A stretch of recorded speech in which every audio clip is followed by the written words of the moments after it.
Je m'appelle Lisa Godin, je suis sexologue en bureau privé en relation d'aide, puis aujourd'hui, je m'en viens parler de masturbation.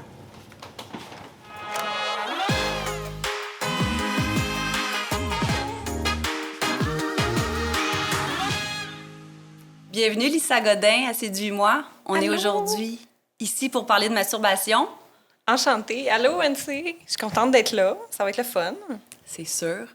Donc, parle-nous un peu de toi. Tu es sexologue? Oui, en fait, je suis sexologue en relation d'aide en bureau privé. Donc, quand je suis sortie de l'université, j'ai commencé direct au privé. Puis ça a fonctionné, j'étais vraiment chanceuse. Puis depuis ce temps-là, c'est parti.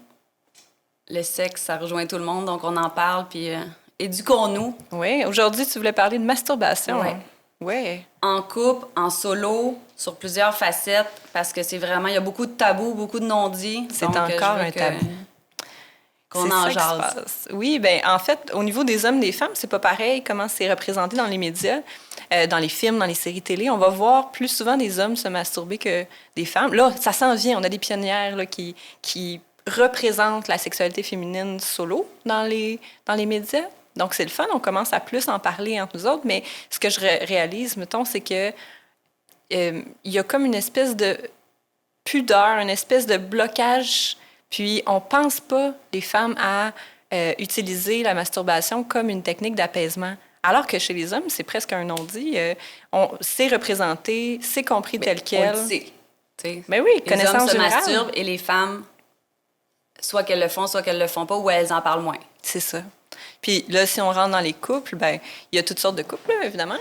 Mais si, au niveau de la masturbation, il y en a un des deux qui se masturbe et l'autre non, si on n'en parle pas, ça peut créer plein d'émotions, de sentiments, de se sentir à part, d'être rejeté, tu sais, tout dépendant de ce qu'on utilise aussi comme contenu en se masturbant. Ben si, admettons, il y a un des partenaires qui se masturbe avec de la pornographie, ben j'ai rien contre la pornographie, c'est le fun, c'est là pour se distraire, tu sais.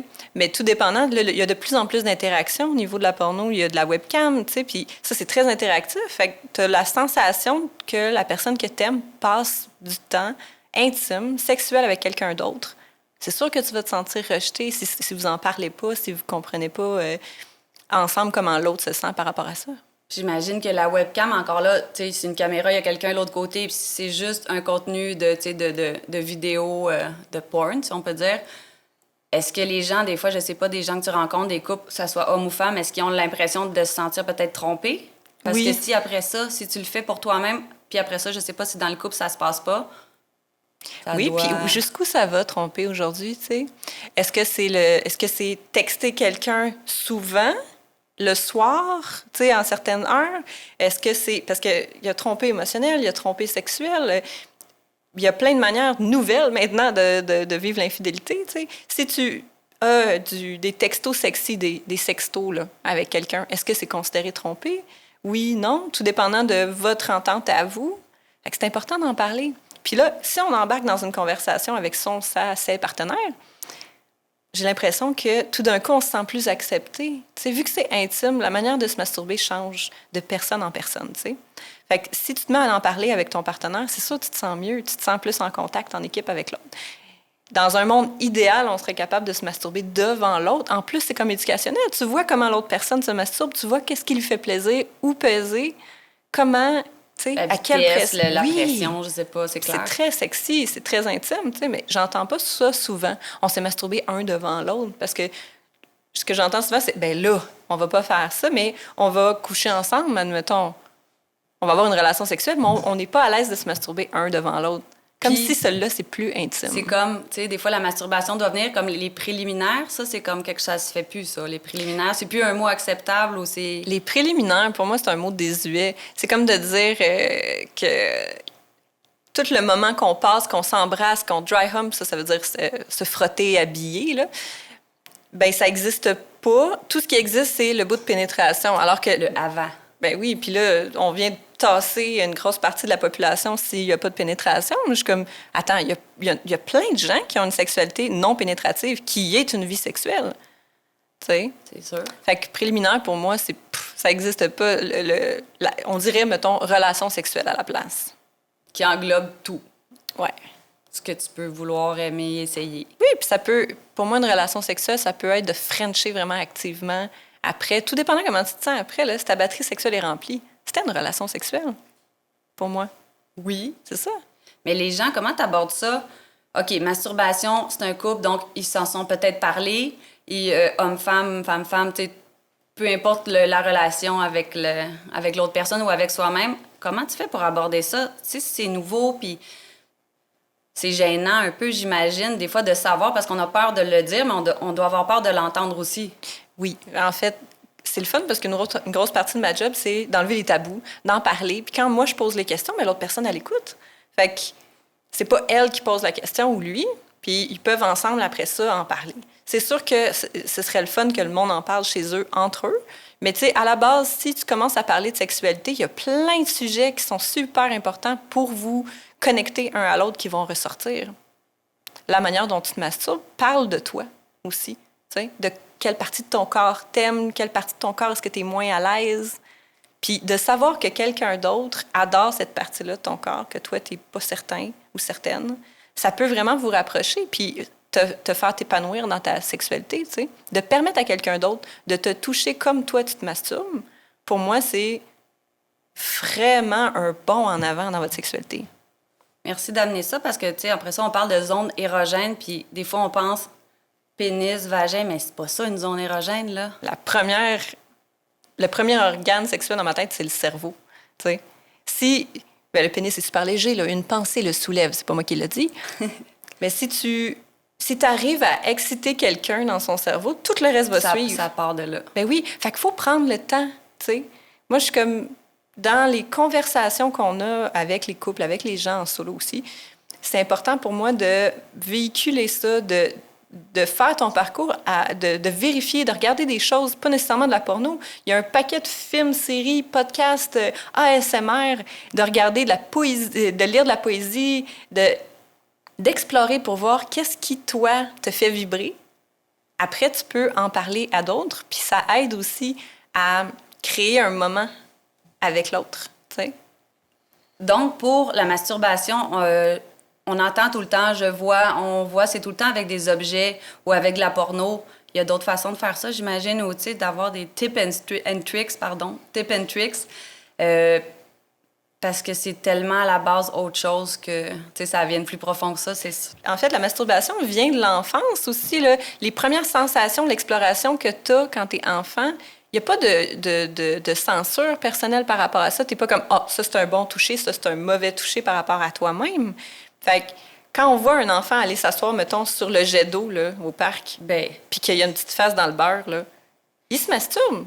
C'est clair. À la piscine, les jets d'eau, les accoudoirs de divan, les coussins, name it, là, les toutous, ils passent. Puis c'est normal, puis c'est une exploration. Ce qui se passe des fois, par contre, c'est que si, mettons, un enfant se fait surprendre, un ado, quand tu te fais surprendre, il y a quelque chose en toi qui fait « Ah, j'ai fait de quoi de pas correct. » Et ça dépend comment la personne réagit aussi. Exact. Fait que si la personne est comme, il y a de la colère, « Ah, fais pas ça » ou « Ça, faut pas faire ça ». Tu sais, s'il n'y a pas d'explication ou d'accompagnement c'est une bonne chose, mais tu peux le faire tout seul dans ta chambre. Puis Puis qu'est-ce que ça te fait? C'est bon, c'est des sensations de toi avec toi-même. Il y a plein de bienfaits à la masturbation, mais tu as raison. Quand la réaction est négative, bien, ça va te suivre après. Fait qu'il y a plein de clients à qui on parle de masturbation, puis là, ils sont comme plus tendus. Plus on va en profondeur, plus on se rend compte que ça a été teinté par la réaction de la première personne qui les a surprises. Puis depuis ce temps-là, ils se sentent un peu mal à l'aise avec la masturbation. T'sais, ils n'osent pas ou ça crée peut-être un blocage qui fait que maintenant, ils le font plus. Puis c'est important de déconstruire ça ensemble pour que la personne réalise que, hey, c'est correct, tu peux te mettre nu, tu peux rester habillé, tu peux avoir ce moment-là de toi avec toi, passer du temps avec quelqu'un que t'aimes. Toi-même, tu sais, la base. Là, c'est Woody Allen qui a dit ça. Là. C'est faire plaisir à... Comment il disait ça? C'est faire plaisir à quelqu'un qu'on aime. Puis j'étais comme, oh, c'est bien dit. Mais ça, tu sais, on parle de ça, de se faire plaisir à soi, se reconnecter. Puis après ça, on parle souvent de tout ce qui est... C'est gênant, c'est parler de la masturbation. Est-ce qu'on peut parler des bienfaits? Parce qu'il y a plus de bienfaits. Ben oui. Il n'y a que des bienfaits. peut-être pas juste ça, tout dépendant comment c'est fait, mais parler des bienfaits. C'est pas pour rien qu'il y a beaucoup, là je vais dire mais c'est plus tout à fait ça maintenant, il y a une évolution, thank God! C'est pas pour rien que les hommes utilisaient la masturbation avant de se coucher. Tu sais, si, admettons, tu as le cerveau à 100 000 à l'heure, tu as de la misère à t'endormir, tu dis « Ah, je vais me masturber. » Après ça, tu tombes endormi. Bien, les femmes, c'est pareil. Les femmes, maintenant, ils comprennent qu'ils ont le droit d'utiliser la masturbation comme une technique d'apaisement. Et comme juste pour le fun aussi, tu sais, en après-midi. Évacuateur de stress. Ben oui, ça remonte tes taux d'hormones dans le tapis, ça te fait du bien. Tu passes c'est comme un genre de restart, dans le fond. Et c'est du temps avec toi-même. Tu apprends à te connaître, c'est du plaisir. Il y a vraiment beaucoup de bienfaits, tu sais. C'est pour ça qu'à deux, dans un couple, moi, je trouve que ça rapproche parce que vous pognez un high ensemble. Vous n'êtes même pas obligé de vous toucher l'un l'autre, mais de voir l'autre, puis c'est très vulnérable aussi, tu sais. Apprendre à connaître quelqu'un quand il se masturbe, c'est confrontant, puis en même temps, c'est intime, fait que tu te rapproches, tu sais. J'imagine de voir la personne venir devant toi, mais sans que ça soit toi qui le fasse, mais en participant parce que c'est excitant d'un côté comme de l'autre aussi. Exact. Ça normalise que c'est correct que la personne avec qui tu sors ait du plaisir. Ça normalise la compersion, avoir du plaisir pour quelqu'un d'autre sans que toi, tu sois nécessairement impliqué. Que ça soit toi quand même parce que t'es là. T'sais. Ben oui. Puis tu sais, c'est rempli de bienfaits, honnêtement. On n'en parle pas assez. C'est important de nommer que c'est correct, que c'est une bonne chose, puis que... Normaliser. Oui, puis de prendre du temps pour le faire, parce que c'est ça que j'essayais d'expliquer, c'est que s'il y a du monde qui l'utilise tout le temps, mais il y a du monde qui l'utilise pas du tout, puis qu'après, il y a une frustration. Tu sais, dans le couple, s'il y en a un des deux qui se masturbe, l'autre pas, on a l'impression de se faire enlever. C'est pas le cas, là. Ben oui, de l'intimité. Hey, pourquoi t'as pas gardé ça pour moi? T'sais? Alors qu'il y a des femmes qui peuvent jouir 10 fois par jour. Ou des hommes, mais... Ça t'empêche pas qu'on passe tout le temps ensemble. Les hommes aussi, la période réfractaire change d'homme en homme, puis tu peux conditionner. Il y a un travail à faire, mais c'est possible. Puis t'es pas obligé, si t'as joui, d'avoir un autre orgasme avec éjaculation, si t'es un homme. Fait que je me dis... Il y a le tabou, puis une fois qu'on l'a confronté, il y a une manière d'en parler pour que l'autre personne se sente spéciale, importante pour toi, puis que tout le monde se masturbe, avec et sans l'autre. C'est important d'avoir un jardin secret. Même si vous finissez par vous masturber un devant l'autre, c'est pas un in suco, c'est pas un sans l'autre que vous devez absolument tout le temps le faire en même temps maintenant. La masturbation appartient pas à la relation amoureuse ou à une relation sexuelle. Mais on le met comme ça, par contre, tu sais. Exact. Ça vient au début, comme on disait, les préliminaires, tu sais. Souvent, c'est mis comme ça, puis si ça se passe, ben on stigmatise ça un peu. C'est un préjugé. Mm-hmm. Puis c'est répandu. C'est pour ça qu'on a l'impression de parler de sexe, mais on n'en parle pas vraiment. On en parle comme on voudrait ou on l'idéalise comme ça. Puis on est très influencé par la porno aussi. Puis ça, il y a des pratiques qui ressortent, puis que je suis comme, ben voyons, qu'est-ce que c'est? Puis là, je me rends compte, il y a un courant qui vient de sortir dans le porno. Puis je suis comme, voilà! C'est ça. Ça vient de là. C'est pas naturel, nécessairement. Puis on s'entend, ce qu'on voit sur la porno, c'est pas représentatif de la vie.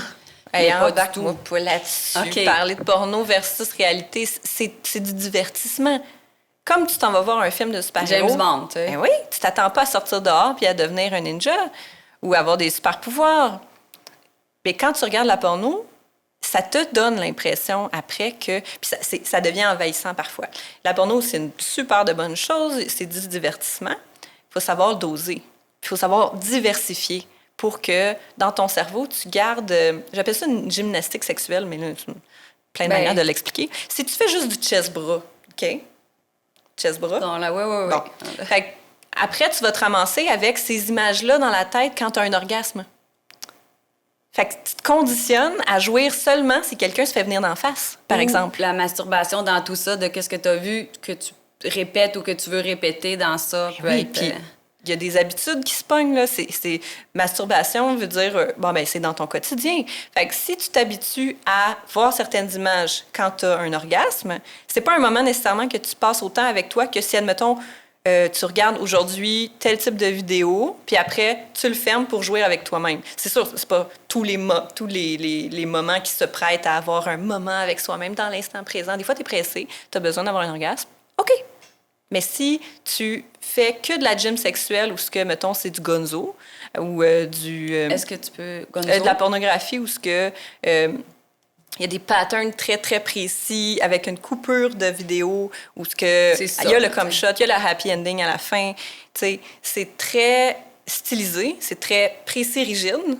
Mais c'est les gens qui veulent ça, ils vont chercher ça directement, le gonzo. Oui et non. Ou autre Là, chose. on embarque sur autre chose. La porno fait qu'il y a des sites porno qui sont faits en funnel pour te diriger vers une seule et même direction, mettons, de vidéo de type. C'est ça qui te plaît ou qui... Oui. Mais plus que tu vas regarder quelque chose, plus qu'on va t'en proposer. Un peu comme YouTube. Tu sais, tu regardes, j'ai regardé telle vidéo, bien là, on va te proposer 8 vidéos qui ressemblent.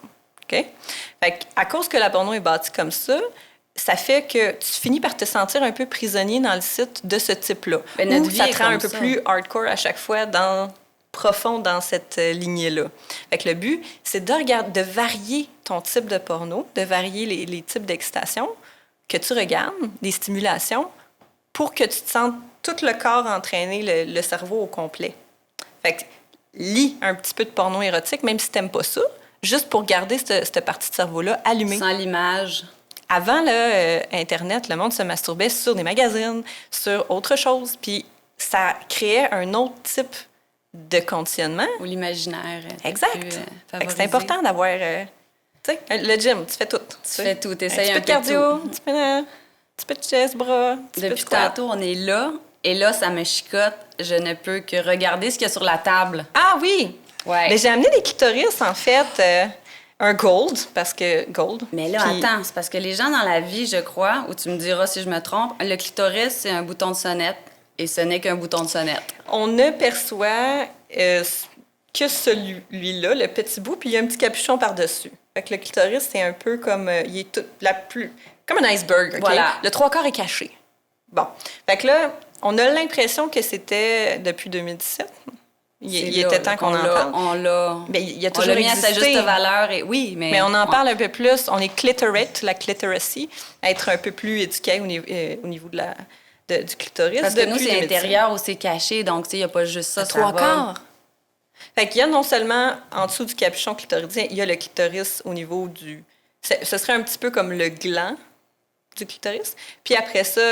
on descend il y a 2 racines qui vont jusque dans les cuisses. C'est pour ça qu'il y a plein de filles qui se masturbent avec les jambes droites ou en serrant les jambes. C'est plus facile parce que tu es en train de venir stimuler d'autres parties du clitoris. Et il y a 2 bulbes qui font le tour de l'entrée de la vulve puis qui sont stimulés quand, mettons, il y a pénétration ou quand il y a pression. Ou j'imagine un vibrateur, sinon avec une boule chinoise, bon. Il y en a plein. Fait que si tu fais, mettons, des pressions au niveau de l'entrée de la vulve, tu viens stimuler les 2 bulbes. Fait que tout ça ici, c'est le clitoris. C'est le clitoris, c'est oui. pas...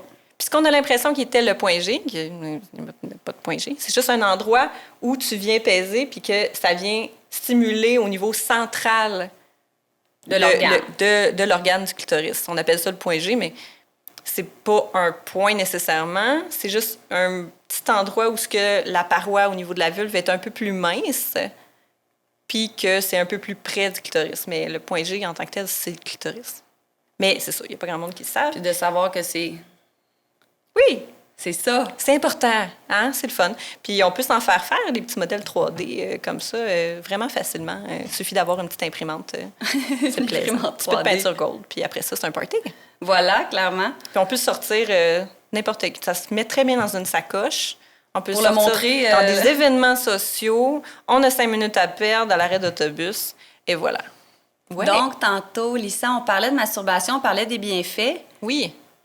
Mais tu sais, à part des bienfaits qu'on ressent, il y a quand même des choses qui se dégagent dans notre corps qui sont physiques. Les endorphines. Of course. Quand tu te masturbes, c'est un peu comme un training. C'est ça qui est le fun. Si, admettons, aujourd'hui, là, ça ne te tente pas trop d'aller t'entraîner, tu peux te faire un petit épisode de masturbation, puis tu vas avoir sensiblement les mêmes bienfaits, puis tu vas avoir beaucoup de muscles qui sont contractés. Donc, c'est sûr que ça te fait un petit peu de cardio, un petit peu de muscles contractés, c'est plaisant. Il y a des endorphines qui sont libérées. Fait que ton moral, ça peut vraiment aider avec l'humeur, ça, c'est clair. Puis aussi, au niveau de la peau, il y a vraiment un changement de couleur, en fait. Il y a comme une espèce de glow que tu peux avoir tout de suite après la masturbation. Puis là, ça peut te garder toute la journée. Fait que si, admettons, tu te dis « Ah, mais je terne aujourd'hui, tu peux passer un petit moment avec toi-même. » J'ai jamais vu ça comme ça, mais c'est l'afflux de sang qui doit venir aux joues. Oui, c'est super bon. Puis l'afflux de sang en tant que tel, que ça se promène comme ça, t'es couché, tu relaxes, tu passes un moment avec toi-même, c'est très instant présent. Tu peux être assis aussi ou debout, là. C'est pas limitatif. Mais oui, ça fait vraiment du bien à tout le corps. Est-ce qu'il y a des différences entre les hommes et les femmes par rapport à nos corps ou par rapport est-ce que ça stimule ou il y a d'autres ben, c'est sûr qu'on n'a pas toutes les mêmes bouts. Différents, là? Non. C'est sûr que quand on parle de masturbation puis de stimulation, il y a des zones érogènes un peu partout, puis on n'a pas toutes les mêmes. Puis c'est surprenant. Des fois, les zones érogènes qu'on a, il y a des gens qui me disent « Ah, mais les poignets, là, moi, j'aime vraiment ça quand je me fais embrasser les lobes d'oreilles. » Il y en a qui aiment ça, il y en a qui adorent ça. Fait que c'est le fun de faire une exploration de toi avec toi. Comme ça, c'est plus... Tu gagnes du temps, là. Toi, tu le sais, qu'est-ce que t'aimes, puis là, tu vas pouvoir le verbaliser avec d'autres, puis la communication. Ben oui, tu sais. Puis toute la peau, c'est l'organe le plus grand du corps. Fait qu'il y a des bouts à explorer, là. Puis, au niveau des parties génitales, tu sais, on pense d'emblée que, tu sais, pénis, vulve, clitoris, sein. Mais on a des fesses. Il y a vraiment du plaisir anal à avoir aussi, de l'exploration, pas nécessairement pénétrative obligée, mais ça peut. Puis de te connaître comme ça, tu sais, si t'es né homme, tu vas avoir une prostate. Puis si t'as une prostate, ben ça veut dire que tu peux avoir accès à cette stimulation. Ben c'est un gros level de plaisir de plus que tu viens d'avoir, là. Il y a beaucoup d'hommes qui se masturbent avec une stimulation anale, soit avec les doigts, soit avec un jouet. Puis d'apprendre à te connaître comme ça, c'est bon pour toi, c'est sûr, au niveau des sensations, mais ça peut aussi t'aider à apprendre à connaître ton seuil juste avant de jouir, ta période plateau, d'apprendre à connaître c'est quoi la courbe de ton orgasme, homme, femme, yel, name it, là. Bien, c'est ça, parce que souvent, la masturbation anale, des fois, tu sais, souvent, ça va être sûrement mis par rapport... Ben en fait, non, j'enlève ce que je viens de dire. Tu sais, c'est à tout le monde, mais oui. On l'oublie souvent. On a peur d'en parler. Il y a un gros tabou au niveau de toutes les stimulations anales, c'est clair. Fait que la masturbation peut venir de là aussi. Absolument. T'sais. Il y a beaucoup de gens qui m'ont dit mon moyen de contraception, ça a été de la pénétration anale. Puis là, j'étais comme ah ben oui, ça fait du sens parce que tu peux pas tomber enceinte. C'est sûr, il faut se protéger, hein. Bon, mais il y a du plaisir à avoir comme ça. Il y a un paquet de terminaisons nerveuses autour de l'anus, à l'intérieur de l'anus. C'est sûr que après le deuxième sphincter, il n'y en a pas tant, mais au niveau de la prostate, oui. Premier, deuxième? 2 sphincters. Le premier, c'est celui que tu contrôles ou que, tu sais, on est tout un petit peu squeeze parce qu'on est serré, là. On est stressé. Le stress, on serre, tu sais, toute la journée. Mm-hmm. Les gens qui sont constipés, c'est ça, il faut desserrer. Mais sur celui-là, tu as un petit peu plus de contrôle. Le deuxième sphincter, il est très réactionnel, il est très centré sur, mettons... Il est moins contrôlable. Mais j'aime ça ton visage parce que je vois comment tu essaies de dire, puis c'est comme, OK, attends, celui-là, il est émotif. La mécanique. Oui, il est très émotif. Puis c'est pour ça aussi, la pénétration anale, pour moi, que c'est très... faut y aller doucement. Faut prendre son temps. Puis ça prend de la préparation de toi avec toi. Pas nécessairement d'avoir une douche, là, c'est pas ça que je parle, mais d'y aller doucement, d'apprendre à te connaître. Et ça fait partie de la masturbation, d'apprendre à te connaître. C'est sûr que là, tout de suite, si je parle de masturbation anale, je vais dire, on lave ses mains. Puis si on se promène avec les doigts en avant, après, soit au niveau du pénis, de la vulve ou qu'est-ce qu'on a comme morceau, bien, il s'agit de laver ses mains avant de faire un transfert en avant. Bon, parce qu'il peut y avoir comme des irritations. Les bactéries, les urètres. Personne qui veut ça. Voilà. C'est supposé d'être du plaisir. Mais bon, outre ça, ce qui peut arriver, mais c'est ça de savoir que la masturbation est autre que... Avec, sans jouet, avec les doigts, c'est tout le corps. The limit. Tout le corps. Je te remercie, Lisa Godin, pour cette entrevue magnifique. Merci à toi. Je veux savoir où on te trouve, où on te voit, Facebook, Instagram, podcast, où on peut te voir. Bien, je suis un dinosaure, Anne-C. On peut me trouver sur Facebook à Lisa C. Godin, sexologue. Et il y a mon courriel et mon numéro de téléphone pour me rejoindre, prendre rendez-vous. Génial. Et n'oubliez pas, pour obtenir 25 % de rabais sur votre prochain achat en ligne, le code promo SÉDUIT25 au séduction.ca.